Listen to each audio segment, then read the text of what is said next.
La Secretaría de Educación, Ciencia, Tecnología e Innovación de la Ciudad de México les da la más cordial bienvenida. Agradecemos su asistencia a la instalación del grupo de trabajo sobre desigualdades educativas como parte de la red de educación, ciencia, tecnología e innovación de la Ciudad de México. Nos acompaña en el presidio el maestro Pablo Yáñez Rizzo, secretario de Educación, Ciencia, Tecnología e Innovación de la Ciudad de México.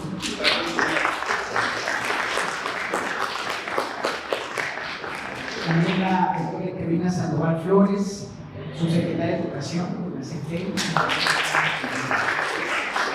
También contamos con la presencia del doctor Luciano Conchero Robles, titular de la Autoridad Educativa. También contamos con la presencia de la maestra Catalina Aguilar Espinosa, investigadora en el Instituto de Investigaciones de la Universidad de Educación de la UNAM. También contamos con la doctora Leticia Molinaro Sánchez, profesora investigadora del Sistema de la Universidad de Unidos, y el doctor Iber Alonso Melchor Hernández, profesor de la Universidad.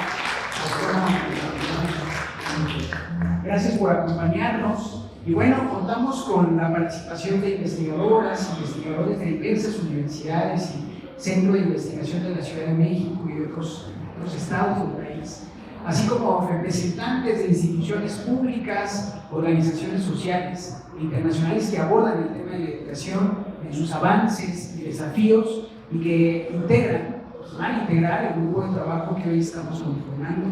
Muchas gracias a todas, todos por acompañarnos. A continuación, escucharemos el mensaje de bienvenida del doctor Ernesto Márquez, director de la Fundación. Muchas gracias. Bueno, pues quiero darles la bienvenida a nombre de la Secretaría de Cultura del Gobierno de la Ciudad, de la Dirección General de Patrimonio y del Museo Yampic. Todos sus integrantes estamos muy contentos de que estén ustedes por aquí. Y yo doblemente estoy contento porque mi anterior trabajo fue justamente en CETEL, en la Dirección de Educación. Y ese caminito que he desarrollado durante muchos años de divulgación de la ciencia me permitió estar aquí ya desde hace 2 años y medio, a partir de un acuerdo que hizo en ese momento el CETEL y la Secretaría de Cultura para fortalecer este nuevo museo llamado Yampic, que significa nuevo en náhuatl. Este museo se inauguró el 24 de febrero del año pasado y a la fecha, teniendo prácticamente casi un año en días de operación, hemos recibido más de 300,000 personas. Eso habla de la enorme necesidad que había en esta zona de la ciudad por contar con un espacio de esta naturaleza. Nosotros tenemos un programa amplio de carácter educativo y de cultura científica relacionado con cambio climático, desarrollo sostenible, biodiversidad, y tenemos un deseo extraordinario de hablar también de la Ciudad de México en todos los aspectos que puedan relacionarse con ciencia, tecnología, ciencias sociales, filosofía, etc. Nuestro público se van a sorprender. Nosotros teníamos la idea de que tendríamos un público mayoritariamente infantil, pero tenemos un público de adolescentes y jóvenes. Y muchos de ustedes que trabajan, colaboran, investigan con programas educativos, pues tienen aquí un espacio para algunas de sus actividades en el futuro. Los que gusten conocer más adelante el foro, lo tenemos muy bien equipado, es para 300 personas y con todo gusto estamos a la atención de ustedes para que lo usen en el momento que lo consideren y la programación lo permita, completamente gratis. Solo hay que poner el cafecito, todo quede bastante bien. Y quiero repetir algo que siempre he dicho. Los museos estamos en un proceso también de transformación. Y en este aspecto nosotros estamos tomando la bandera de la cultura científica para también abatir desigualdades educativas. Esto nos ha permitido desarrollar programas con investigadores, sobre todo de las universidades cercanas, pero también con docentes de la Ciudad de México, de escuelas cercanas a este museo, que traen sus propios proyectos para desarrollarnos de una u otra manera. Tenemos salas interactivas, tenemos salas de proyección, tenemos el foro y tenemos un espacio para jóvenes que le llamamos Pabellón Arrecife, que está justamente puesto a esta sección, en donde vienen los jóvenes a estudiar, a descansar, a platicar y a sentirse a gusto durante el tiempo que estén aquí. Así que pues bienvenidos y adelante con todo el trabajo. Tuve la oportunidad, yo en esos años que estuve en CT, de conocer Redecos, y me pareció que es algo que hay que seguir fortaleciendo en todas las áreas en las que estén ahora, pero sobre todo no se olviden de la divulgación a la ciencia y la promoción de la cultura científica. Bienvenidos.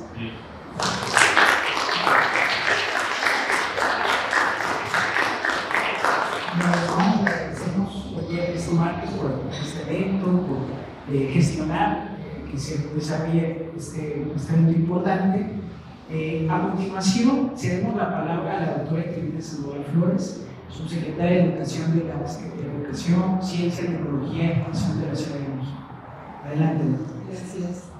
Pues muy buenos días a todos, a todas, grandes compañeros, conocidos, investigadores que nos hemos encontrado en el camino durante muchos años, que hemos unido muchos esfuerzos para poder transformar, mejorar, aportar conocimiento educativo precisamente para el cambio. Pues muy buenos días a todo el presidio. Aquí me encuentro con muchas amigas, quiero decir, para mí es un honor formar parte de este presidio en una sesión de la red ECOS, que es, como ya se señaló, una iniciativa que apuesta por la inteligencia colectiva, por el diálogo abierto y por la construcción compartida de soluciones de los grandes desafíos de la sociedad. Agradezco entonces la oportunidad de coincidir con representantes del sector académico. Ya les dije, aquí conocí a varias organizaciones de la sociedad civil, de instituciones públicas. Estoy convencida de que solo desde la colaboración genuina, sostenida y horizontal, podemos avanzar hacia una Ciudad de México más equitativa, justa y con mayores oportunidades para todas las personas. Hoy nos convoca una temática específica: desigualdades educativas. Este es uno de los pilares más sensibles y estructurales de nuestra sociedad. Hablar de desigualdades en educación es hablar de vidas condicionadas por el lugar de nacimiento, por el ingreso familiar, por el género, la pertenencia étnica o la condición de discapacidad. Es hablar de niñas, niños, adolescentes, jóvenes y personas adultas que ven vulnerado su derecho a aprender, a crecer y a construir lo mismo. Me viene a la mente aquella reflexión de que en México, por ley, todos tenemos derecho a la educación, pero no a la misma educación, pues esta se ofrece en medio de grandes desigualdades sociales y económicas. Aspiramos a una educación con justicia y dignidad, unir conocimiento, unir esfuerzos para lograrlo. En CETEI asumimos que reducir estas brechas no es una tarea menor, que hay un camino avanzado, tampoco estamos iniciando, ya hay un camino avanzado en el cual nos comprometemos desde lo ético y lo político, desde políticas públicas integrales sostenidas en el tiempo y con perspectiva de derechos humanos, inclusión y justicia social. Sabemos que la educación no se transforma solamente, no transforma por sí sola las condiciones estructurales, pero sí es una herramienta fundamental para la movilidad social, la participación democrática y el bienestar colectivo. La red ECOS es sin duda un espacio privilegiado para repensar estos desafíos desde una lógica de conocimiento y de co-creación. Hoy más que nunca necesitamos vincular el conocimiento generado en la academia con la experiencia acumulada en territorio, en las escuelas, aquello que lo que hemos venido trabajando, porque aquí somos muchos investigadores de campo, de territorio, en eso hemos hablado durante muchos años, y unir capacidades institucionales del Estado. Necesitamos diseñar estrategias que respondan a las realidades diversas de nuestra ciudad y que coloquen a las personas, en especial a quienes históricamente han sido excluidas, en el centro de las decisiones. Por ello, me da mucho gusto y agradezco al doctor Ernesto Márquez que nos abra las puertas y que aquí nos acompaña el subsecretario, la autoridad educativa federal de la Ciudad de México, además de nuestro secretario de Educación, Catalina, que representa a una institución de la universidad, compañero que también se ha presentado, a Leti, que fue estudiante, además, que desde la maestría. Sí, estamos entre amigos y este grupo de trabajo seguramente va a contribuir muchísimo. Desde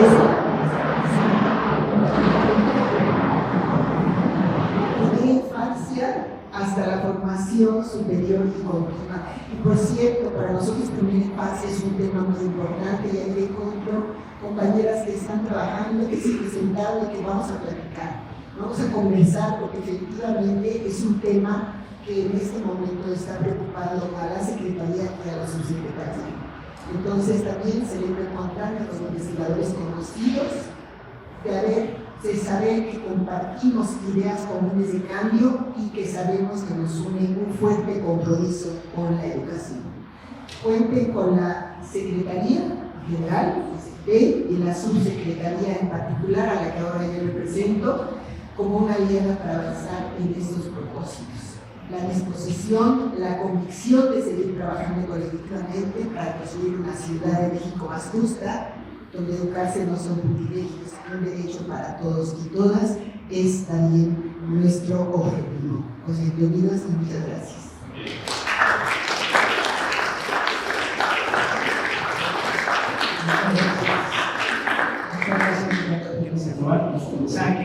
Ahora escucharemos a la maestra Catrina Irian Espinosa, investigadora del Instituto de Investigaciones Universitarias y Educativas de la Universidad Nacional Autónoma de México. Adelante. Gracias. Sí, gracias. Buenos días a todos. Me da mucho gusto conocerlos. Me da mucho gusto estar en este espacio. Agradezco la invitación, que si bien es contra que está aquí, pero también es una institución como la UNAM y una entidad como el Instituto de Investigaciones sobre la Universidad de Educación, que es un espacio abierto, con vínculos con muchas de las instituciones que están en este momento aquí representadas por los colegas, pero también con posibilidades de armar otros vínculos con aquellos que no nos habíamos encontrado en el camino, pero que quizás podemos armar cosas en común. Agradezco la invitación y saludo a las personas que me acompañan en esta mesa. Voy a leer una breve intervención, prometo que no es larga. La investigación educativa en México, ámbito en el que me desarrollo y trabajo desde hace más de 30 años, ha estudiado el tema de la desigualdad social y las inequidades educativas.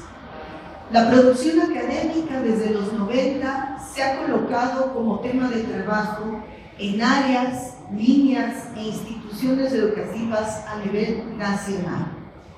Los resultados de este trabajo permiten comprender la magnitud de la situación, pero también advierten la complejidad de la circunstancia, visibilizan el efecto de acciones gubernamentales y programas. En algunos temas reconocen tímidos avances, pero también la necesidad de estrategias amplias, pensadas y sostenidas en largos periodos de tiempo.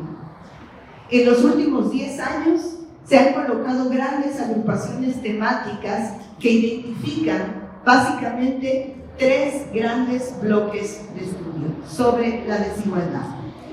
Un bloque las desigualdades estructurales y derecho a la educación, donde se analiza el derecho a la educación, así como el origen social, la situación familiar y sus efectos en la educación en las diferentes generaciones. Desigualdades enlazadas que condicionan las posibilidades de una persona en su trayectoria de vida. Segundo bloque, desigualdades al interior del sistema educativo. Aquí se estudian las fronteras de nuestro sistema, la educación rural, la educación indígena, la atención a población jornalera agrícola migrante, más recientemente la que corresponde a la migración externa, especialmente en nuestras fronteras y en grandes ciudades. La de niñas, niños y jóvenes en situación de calle o en sistemas de justicia penal hospitalaria. También destacan los temas de desigualdades vinculadas al género y las que corresponden a personas adultas o jóvenes no escolarizados. Un tercer bloque en la que puede organizarse las investigaciones sobre desigualdad en educación es la relación entre trabajo, escolaridad e ingresos. Las posibilidades de movilidad social vinculadas a la educación, la inserción laboral, las credenciales académicas y la formación para el trabajo y en el trabajo. Estos grandes bloques temáticos que en los últimos 10 años han enfatizado en las investigaciones en educación en nuestro país, no han pasado por alto el seguimiento de políticas específicas destinadas a algunos de los temas referidos, la constancia en las acciones, así como su integralidad. Por supuesto que los matices, enfoques, perspectivas y referentes de análisis y comprensión también son reconocidos y debatidos. Hay que nombrar a otras líneas de investigación que de forma transversal apuntalan otras circunstancias, condiciones, actores o involucrados directos e indirectos en la reproducción de la desigualdad y también en la minimización de sus efectos y consecuencias. Por ello, ser convocado en acciones destinadas a enfrentar, minimizar y apuntalar oportunidades para acceder y permanecer en la educación escolar, en la educación escolarizada y no escolarizada y con atención a las diversidades son motivo de interés y compromiso, sea la presencia que corresponde a la investigación educativa, motivo de coincidencia, trabajo compartido y vínculo. Desde mi perspectiva, el hecho de coincidir, visibilizar nuestros temas es un gran momento de arranque. Muchas gracias.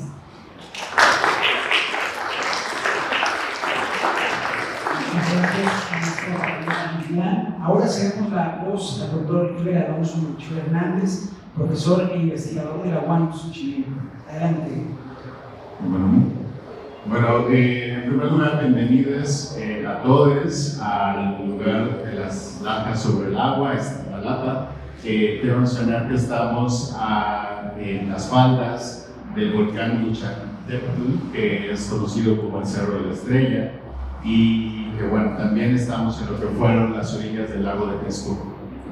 Y bueno, para mí es muy importante mencionar esto porque si bien estamos aquí en un rol académico, pues como originario de uno de los 8 barrios de Iztapalapa, del barrio de Santa Bárbara, celebro que la CETEI y celebro también que el gobierno de la Ciudad de México pues contribuya a decolonizar los contextos académicos en nuestro país, ¿no? Porque eso no solo implica cuestionar las bases epistemológicas, sino también los lugares en donde se hace la ciencia y la política pública. Entonces, bienvenidos. Para mí es pues fundamental avanzar en estos procesos de descolonización. Y la pregunta que quiero presentar para este foro, para este panel, es cómo podemos integrar a las juventudes a estos espacios.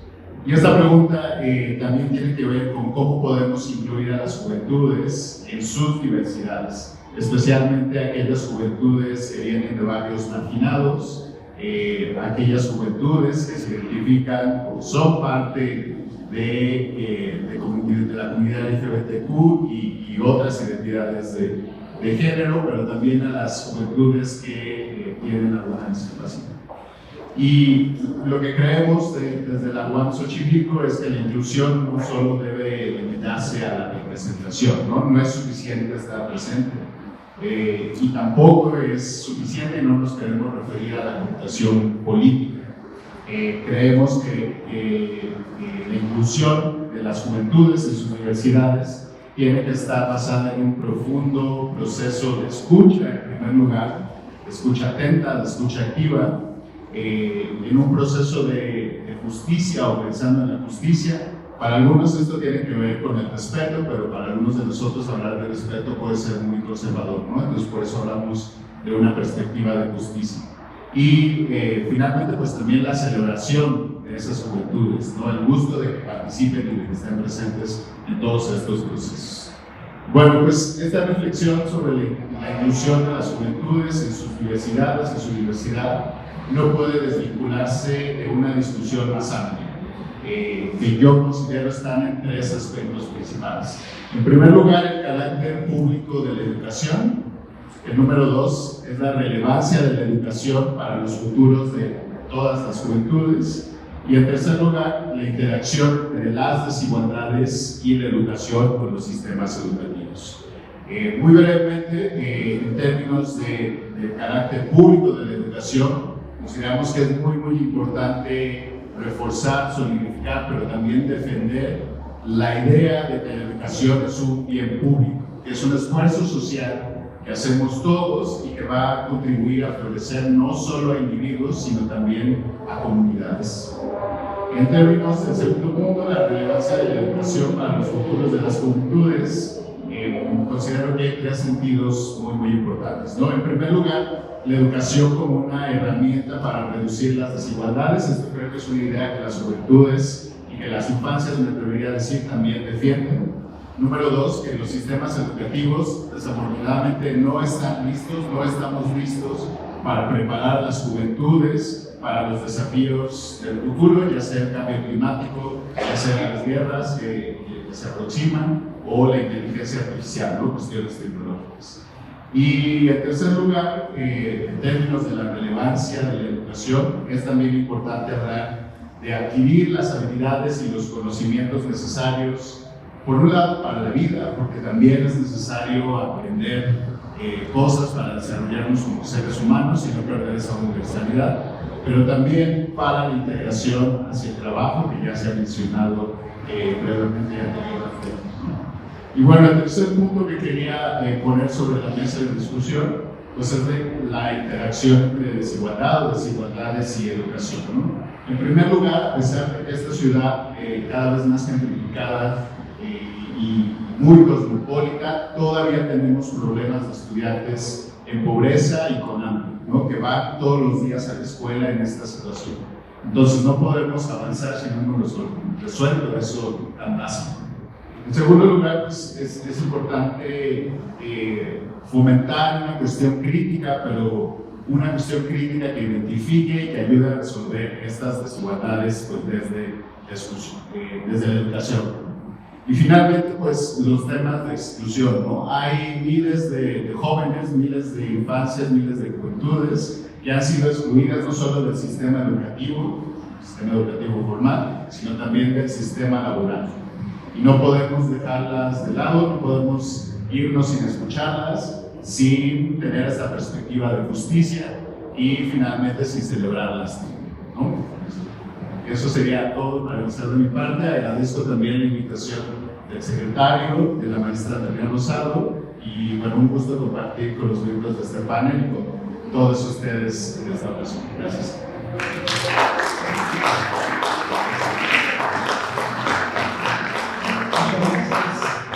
gracias, Alonso Melchor, por su participación.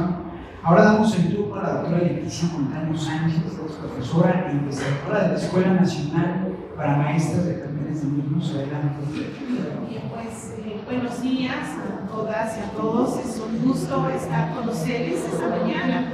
Agradecer, por supuesto, la invitación a las escuelas normales en la Ciudad de México a participar en este grupo interinstitucional que ha centrado su atención justamente en una temática que, como bien ya se ha señalado de manera particular, la maestra Inclán pues ha tenido presencia de varias décadas atrás y que ahora me parece la mirada que se plantea este grupo de discutir, de hacer propuestas, de generar alianzas, pues va a posibilitar en muchos caminos, ¿no?, el que nuestras infancias y nuestras juventudes puedan encontrar otras apuestas en los espacios normales y no formales para la educación.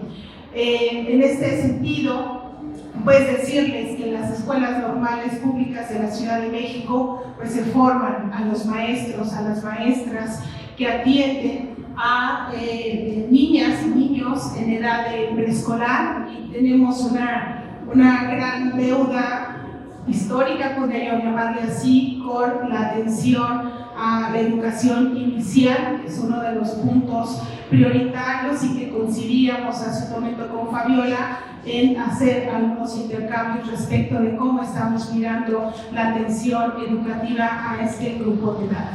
También encontramos la formación de aquellos niñas, niños que están en la primaria, en la secundaria, aquellos que requieren de una atención específica como la que brinda la Escuela Normal de Especialización, y me parece que la experiencia que tenemos en las escuelas normales, que se caracterizan por una cercanía constante con las escuelas de educación básica y otros espacios, nos dará, ¿no?, elementos, experiencias, prácticas, saberes que posibiliten estas sinergias que hoy necesitamos para hacer de la educación pública pues un derecho a la educación. Desde la parte de la investigación, pues mis compañeras que hace un momento se presentaron, la doctora Zoila, la doctora Maricruz, pues pertenecemos a una red de investigadores de las escuelas normales, y desde ahí la sensibilidad etnográfica, justo para compartir con ustedes cómo estamos mirando que frente a esta diversidad de contextos, esa heterogeneidad de contextos socioculturales, pues se mira la complejidad de acompañar a nuestras infancias, a nuestros jóvenes, ante estas desigualdades que se expresan en la calidad de la oferta educativa, en los logros de aprendizaje, la formación de docentes, las condiciones en que se ejerce la enseñanza y la distribución de recursos materiales y humanos entre escuelas y entre niveles educativos. Me parece que ahí también tenemos un tema necesario de conversar, de cuestionar, de aportar. Por otra parte, reconocemos también lo que aquí se ha señalado, cómo esta diversidad de grupos poblacionales nos enfrentan a estos índices que finalmente están sustentados en problemas de acceso a la educación en cualquiera de sus niveles educativos, y estos problemas que van generando el abandono escolar, la extraedad, el rezago educativo y los bajos niveles de logro, como ya lo habíamos mencionado. Cómo es que las escuelas se expresan estas desigualdades educativas a partir de los bajos ingresos de las familias, la participación de niños y jóvenes en actividades domésticas o bien extradomésticas, y en el caso de las mujeres, la maternidad a temprana edad, pero también hemos visto, particularmente en educación preescolar, cómo cada día el lugar de la mujer va teniendo mayor incidencia en el trabajo de cuidado, no solamente de los hijos, sino de los otros, de las otras, y cómo esto también va generando otras situaciones de desigualdad que se reproducen en sus hijas de manera particular. Me parece que estos son algunos de los retos, ¿verdad?, que tenemos hoy y han estado siempre, pero que con la apuesta de un ejercicio de diálogo en común encontraremos estas sinergias para ir avanzando.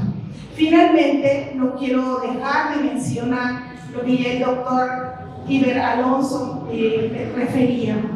Hay una constante en términos de la atención a las juventudes. Me parece que ahí encontramos esta necesidad, como bien se ha situado en la investigación educativa, de encontrar las maneras de darle el peso y las estrategias, las formas para que los educadores, tanto en sistemas formales y no formales, encontremos estas relaciones generativas para ambientes armónicos y productivos de nuestras juventudes.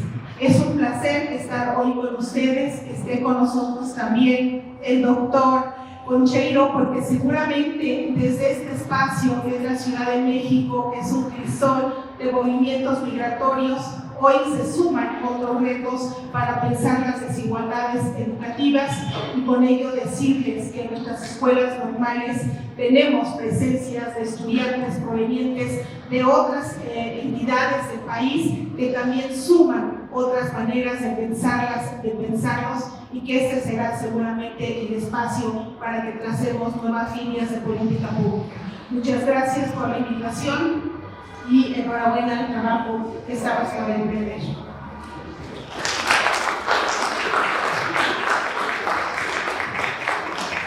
Muchas gracias, doctora Santana, por su importante mensaje. Ahora damos la palabra al doctor Luciano Concheiro López, titular de la Autoridad Educativa Federal de la Ciudad de México, de la Secretaría de Educación Pública. Muy buenos días, tengan todas, todos, todes a esta reunión.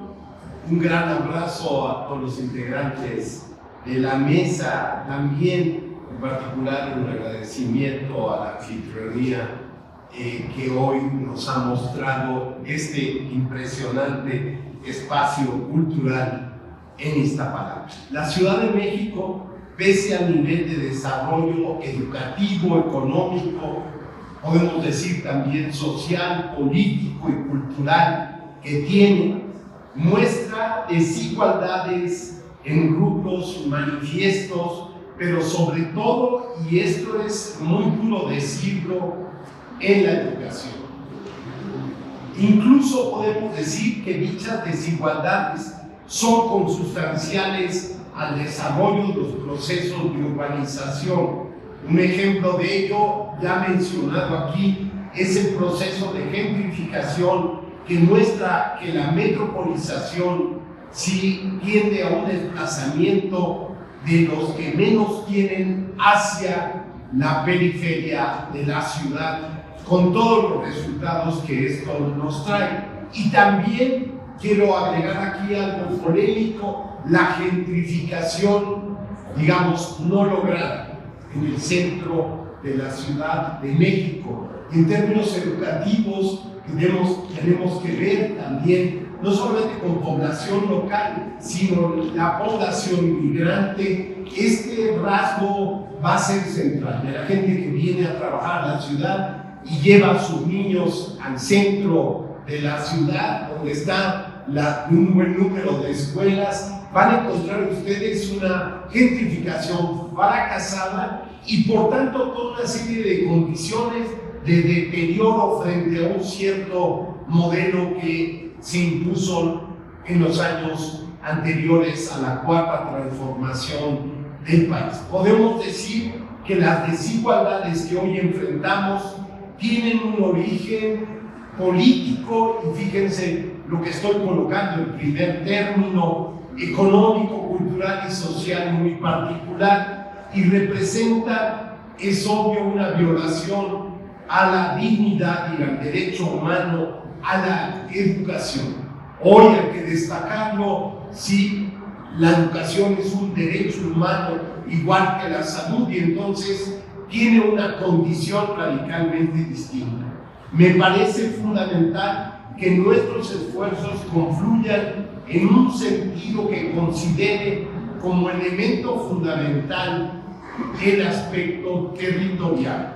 Podemos hablar como síntesis de la geografía de las desigualdades, no solamente en el conjunto del país, que es asombroso que mientras más crece la oferta educativa y supuestamente en términos generales tenemos menos problemas, la desigualdad a nivel geográfico se profundiza. O sea, la propia visión que tenemos de cómo ofrecer la educación, de cómo crecer en la oferta educativa, no es suficiente, es más, es parte de la lógica de la desigualdad.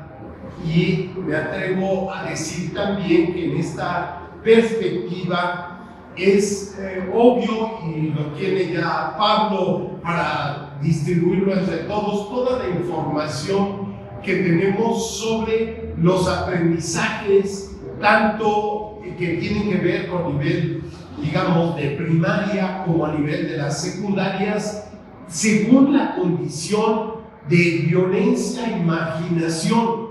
Pero ahí encontramos una fuerte contradicción también, porque hay zonas altamente marginadas y violentas que tienen altos aprendizajes. Entonces, quisiera yo decir que la intervención política en este sentido es fundamental y que tenemos entonces que la distinción entre públicas y privadas en cuanto a la educación que se da en las escuelas referidas a su sostenimiento, también tenemos viejas tendencias de separación y de profunda diferencia entre las privadas con mayores aprendizajes y las públicas, y por el contrario también hay una igualdad en términos de la educación y los aprendizajes que se dan. Si recuperamos el sentido de muy alta marginación, y bueno, son los datos que tenemos con toda la discusión que hay alrededor de ello, Iztapalapa contiene el 32% de la muy alta marginación. Si le sumamos la alta marginación, llega al 60% de la misma. ¿Sí? Y el peso de Iztapalapa en términos de casi las 4,000 escuelas que hay en la Ciudad de México, son 790 las que se encuentran en Iztapalapa. Entonces nos encontramos, y nunca mejor tener una reunión precisamente aquí, si le sumamos Tláhuac con un 24% y Tlalpan, son importantes, pero la GAM otra vez, sí, la GAM nos resulta que el 17% es muy alta marginación, pero estamos hablando de 588 escuelas sobre las casi 4,000. O sea, entre Iztapalapa y la Gustavo Madero tendríamos una concentración impresionante de la desigualdad en esta ciudad. Vivimos, y sin embargo hay que subrayar esto, una coyuntura fundante, la posibilidad desde la política de transformar precisamente nuestras realidades. Y estas giran alrededor, y esto es fundamental, sí, giran alrededor de la construcción de los sujetos de la transformación social, no de las cosas, sí, y hay que decirlo abiertamente porque también hay tendencias en el seno de la cuarta transformación que creen que el tema de los aprendizajes y de la creación de conocimientos útiles o de condiciones, digamos, de infraestructura, etcétera, son las que van a arreglar el conjunto desde nuestro punto de vista, y podemos argumentar estadísticamente alrededor de ello. El esfuerzo político también trastoca esta condición. Entonces, frente a ello, hoy, si queremos otro aspecto también que deberíamos considerar como fundamental para no extenderme, es el tener una perspectiva intercultural del análisis, con lo que ya ha sido dicho aquí, esta ciudad, sí, de ciudades, esta ciudad que mantiene condiciones de desarrollo urbano de gran metrópoli y a la vez una ciudad organizada en varias áreas, ¿sí? En múltiples espacios de la ciudad en términos del siglo XVI. O sea, una ciudad con comunidad, una ciudad con posibilidades también de construir. Quisiera leerles del plan de estudios de 2022 la definición que se hace sobre este planteamiento en un breve párrafo. Dice así: los derechos humanos parten del reconocimiento de que en el espacio público existen y se relacionan diversos sujetos del derecho, niñas, niños, adultos mayores, jóvenes, mujeres y hombres, pueblos indígenas y afromexicanos, extranjeros, migrantes, refugiados, asilados y desplazados, integrantes de la diversidad sexogenérica, como las personas trans, intersexuales y queer, personas con discapacidad, todas y todos inscritos en diversos grupos urbanos o rurales, pertenecientes a distintas clases sociales que reclaman una visión, y ahí hay un planteamiento fundamental, plural, incluyente y participativa en el ejercicio pleno de los derechos humanos. En el centro es esta construcción de sujetos.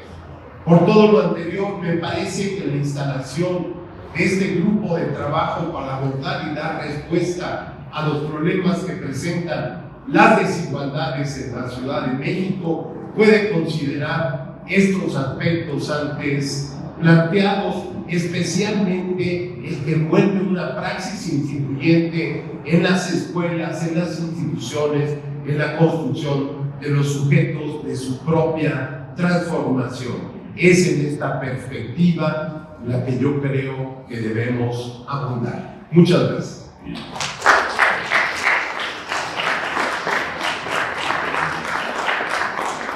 Agradecemos su participación en el profesor Conchero.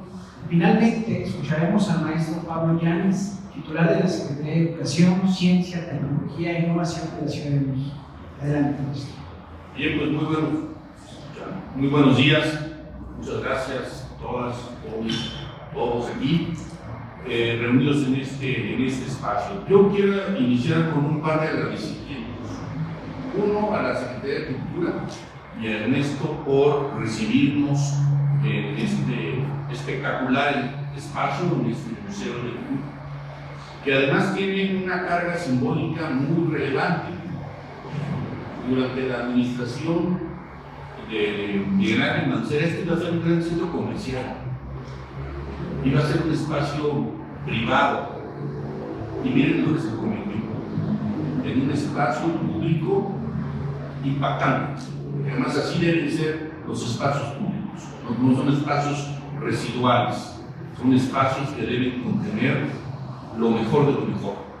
Y en ese sentido, por eso para nosotros es particularmente significativo poder instalar este grupo de trabajo aquí en la alcaldía Iztapalapa, que además se está convirtiendo esta ciudad en una ciudad policéntrica cada vez más, y policéntrica de la zona metropolitana, con todo el entramado institucional de las utopías y de instalaciones de este tipo y la inversión impresionante en infraestructura de movilidad. Hoy Iztapalapa es un punto referente no solo de la ciudad, es de la zona oriente de la zona metropolitana.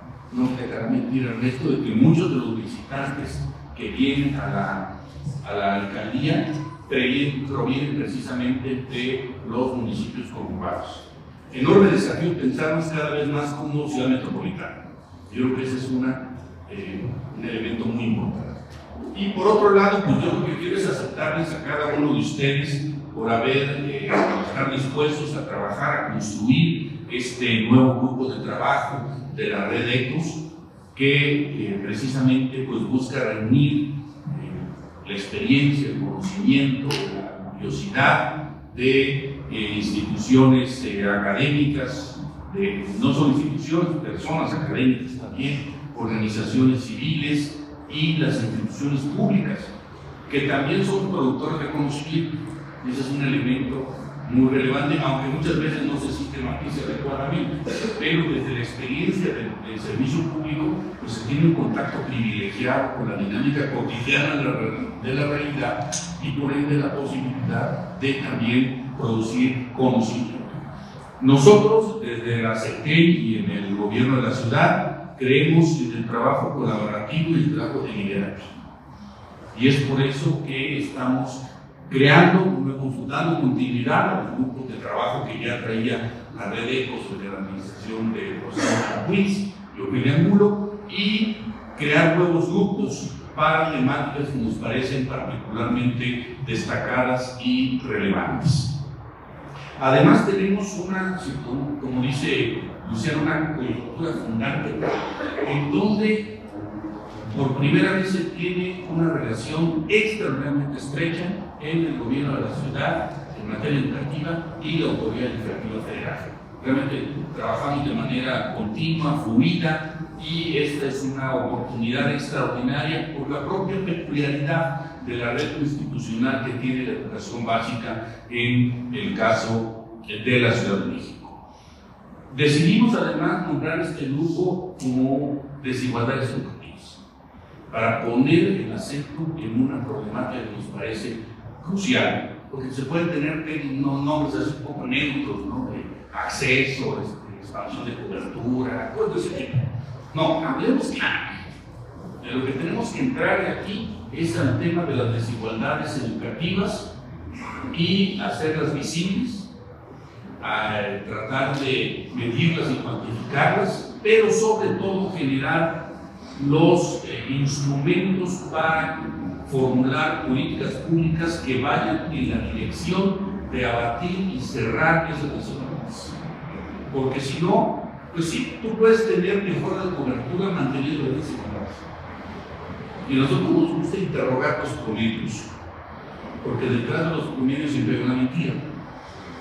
Entonces sí, claro que el nivel promedio de solidaridad de la Ciudad de México es tal, desagrega, ya lo desagregas por territorios, por niveles de ingreso, por género, por pertenencia étnica, por condición de discapacidad, por edad, y entonces pues te sale una radiografía completamente diferente. Entonces nos parece fundamental por eso de poner la problemática de la desigualdad educativa. Ya Catalina dijo cosas muy interesantes sobre desagregando las desigualdades, que debería a decir, porque nuestra política no solo puede ser una política de ampliación de coberturas, si esta no es una política pareja, no puede ser de ampliación de coberturas sin tomar en cuenta la pertinencia, el sentido de la educación, etc. Entonces, por eso es blanco y negro llamarle desigualdades educativas, es para poner en el centro esta problemática. Por otro lado, señalarles que para la jefa de gobierno el tema educativo es central en su propuesta de gobierno, como lo es también para la presidenta Sheinbaum. Este es parte de otro momento propicio para dar un salto, para acelerar el proceso de cambio. Y en ese sentido, queremos plantear la necesidad de superar una visión bastante dominante que ha habido sobre la educación, que es totalmente instrumentalista, que la educación es un instrumento para insertarse en el mercado laboral y tener más ingresos. Y por lo tanto la educación debe formar sobre todo gente con capacidad de competir, etcétera, etcétera. Cuestionamos también la idea misma del capital humano. ¿Cómo que capital humano? La educación es un derecho humano, no es capital humano, o ya todos somos capitalistas, porque pues todos tenemos nuestro capital humano. Entonces necesitamos incluso dar batallas culturales muy importantes, nuevas miradas sobre las cosas. Y en ese sentido estamos planteando la necesidad de pensar en proyectos educativos sobre una lógica de 5 dimensiones, que es educación para la vida, educación para los trabajos, ni siquiera para el empleo, para los trabajos, para la comunidad, para la ciudadanía y para la paz. Y por lo tanto asumimos esta lógica de aprendizaje a lo largo de toda la vida. Nos parece, creo que en varias de las cuestiones que se señalaron en varios de los campos de interés de ustedes, está el tema del vínculo entre educación y trabajo y empleo.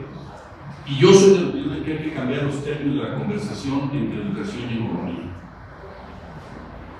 Generalmente se culpa a la educación de lo que en realidad son problemas de la economía. Se dice que la gente no se inserta en el mercado laboral porque no se les capacita en lo que necesitamos, no están suficientemente formados, etc. Yo creo que eso es esencialmente falso. En realidad el problema central es que no tenemos un proceso económico que aproveche las enormes capacidades de formación que hay en la sociedad mexicana. Para decirlo en breve, el Estado ha cumplido más que el mercado.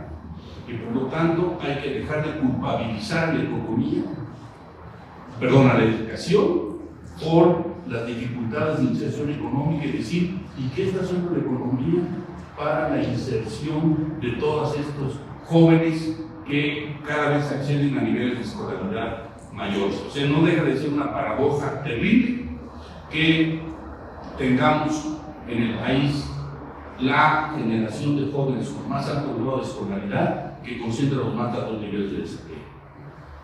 Hay algo está fallando gravemente, pero hay que cambiar los términos de la conversación entre la educación y la economía.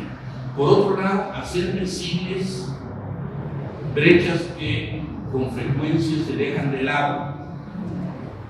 Para el caso del gobierno de la ciudad, hemos identificado varias brechas en materia educativa que nos parece que merecen una atención específica. Tenemos brechas de carácter territorial muy claras. Tenemos, por ejemplo, un fenómeno en donde escuelas en la zona central de la ciudad empiezan a tener menos alumnos y tenemos una sobrecarga de demanda en las zonas periféricas. Ese es un tema que hay que abordar y que hay que tratar de resolver.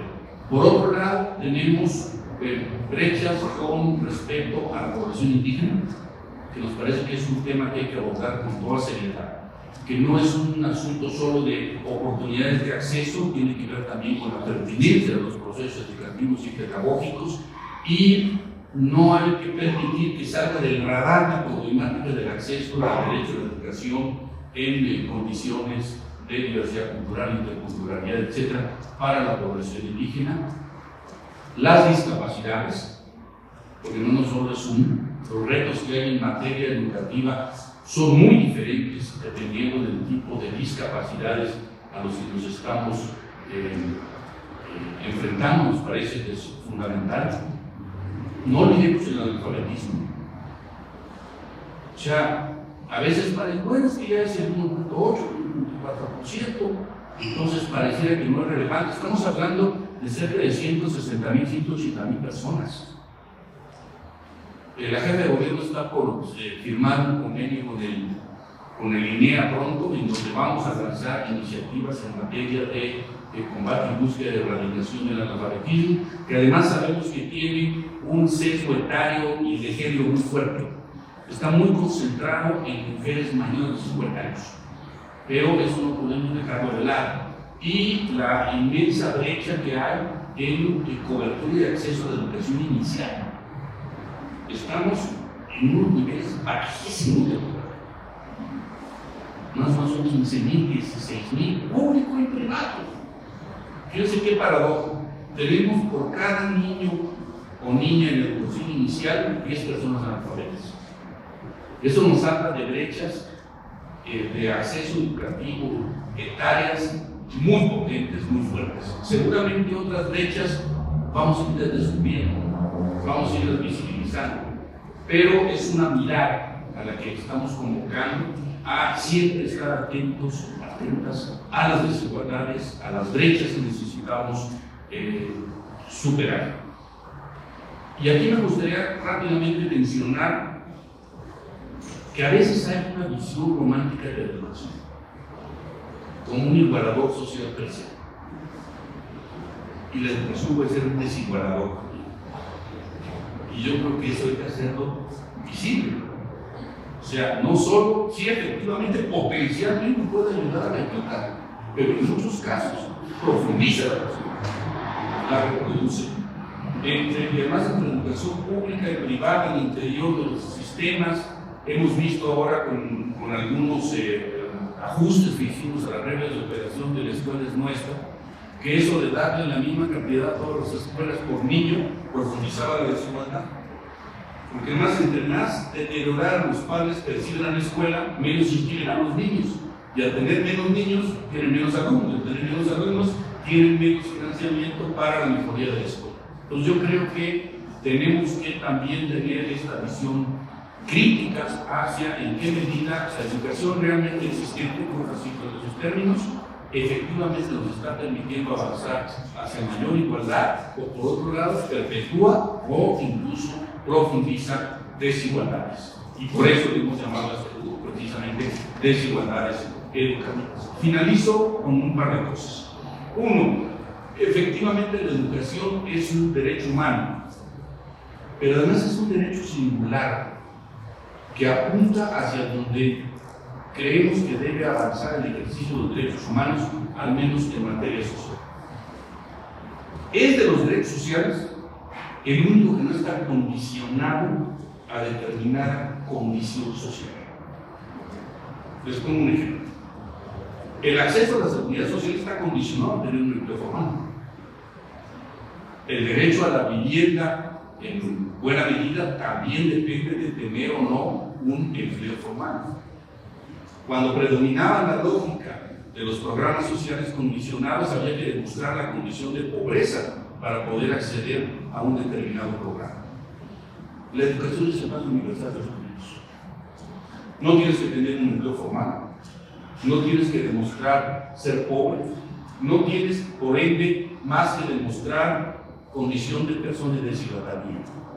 Y yo creo que es el futuro de los sociales. Y en ese sentido, fortalecer la educación como derecho en esta visión que es de universalidad, de no condicionalidad, vinculada a la persona y poner a las personas en el centro, me parece fundamental. Y solo me resta agradecer a Atenea el trabajo para la organización de esta reunión de instalación de un grupo de trabajo que concebimos como un grupo de trabajo permanente para alimentar a las instituciones públicas con las mejores ideas, los mejores elementos para que contemos también con las mejores políticas públicas disponibles. Por eso, de nueva cuenta, nuestro agradecimiento por su aceptación. Gracias. Ahora, para conocer los pasos siguientes de este grupo de trabajo, le cedemos la palabra a la maestra Atenea Rosado. Muchas gracias. ¿Sí? Bueno, muchas gracias a todas, todos por venir. Sobre todo quienes vienen de lejos, que son la mayoría. Quienes vienen desde Coajimalpa, quienes es su primera experiencia en Tecuy, quienes la palabra, muchas gracias por venir. Pues agradecemos la disposición, que vengan con mente abierta, corazón abierto para platicar, para colaborar, para crecer, aprender juntas. Acá creemos mucho que la deliberación, el diálogo es fundamental para la transformación social, entonces les agradecemos mucho que estén dispuestas a platicar, a cuestionar, a preguntar y también a iniciar todas las tensiones. Sabemos que las tensiones también pueden ser muy fructíferas y muy positivas, así que bienvenidas a sus preguntas. ¿Qué es lo que sigue? Bueno, agradecemos mucho a la UAM por ofrecer espacio para reunirnos el 1 de agosto. Ya muchas lo habían conversado, entonces en esa reunión esperamos poder platicar más, poder conocernos mejor y pues empezar a tomar nota, ¿no? Empezar también a indagar más en algunas cuestiones que han traído hoy, entonces por favor anótenlo. UAM Xochimilco, gracias a la UAM Xochimilco, a la rectoría de la UAM Xochimilco por darnos la bienvenida aquí. Obviamente estaremos compartiendo más información, pero esperamos que en esa reunión podamos profundizar algunos temas y además esperamos tener reuniones y trabajo sincrónico en los siguientes meses. Muchas gracias de nueva cuenta por venir y le paso la palabra al maestro Pablo Llanes para concluir. Ahora sí, en la reunión del 1 de agosto sería muy bueno delinear un plan de trabajo, algunos objetivos, aunque sean 2 o 3, pero muy concretos, para empezar a cuestionar las actividades. Por otro lado, yo creo que tenemos una buena probadita, ¿no? De lo bueno que se puede poner esto en términos de discusión, de análisis, de profundizar, como ya lo dijo Argentina y lo señalé anteriormente, creemos en el trabajo colaborativo y deliberativo. El fundamento de las buenas políticas pues es el diálogo, basarse en la mejor información disponible y desarrollar un proceso de aprendizaje permanente. Entonces, en ese sentido, reiterar el agradecimiento a José Canduica, compañeras y compañeros que acompañan aquí en la mesa, a ustedes por su decisión de participar en este proceso, y lo que yo les puedo garantizar es que es un compromiso de fondo de nuestra parte. No es no solamente instalar un grupo y a ver cuándo se va a reunir, sino que sea un proceso permanente de trabajo para contribuir a un mejor desempeño de la educación, para cerrar esta brecha de desigualdad, para recuperar la ganadora de la educación y para no dejar a nadie de fuera. Y poner particularmente énfasis en todos esos fenómenos de exclusión y discriminación estructural que se reproducen fuera y dentro de la escuela. Yo creo que es una cosa fundamental. Entonces, de verdad, de todo corazón, un agradecimiento por haber aceptado esta iniciativa y nos vamos a recibir. Gracias.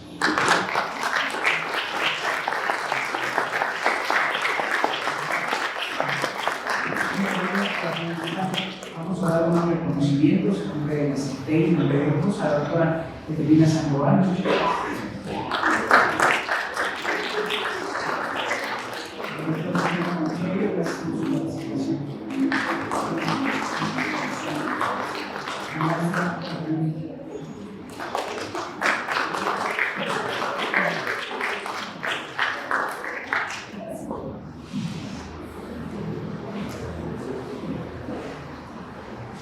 También muchas gracias al doctor River Alonso Mucho.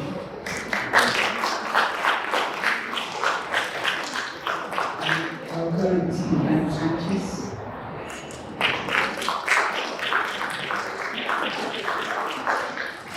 Y a la doctora que permitimos. Gracias.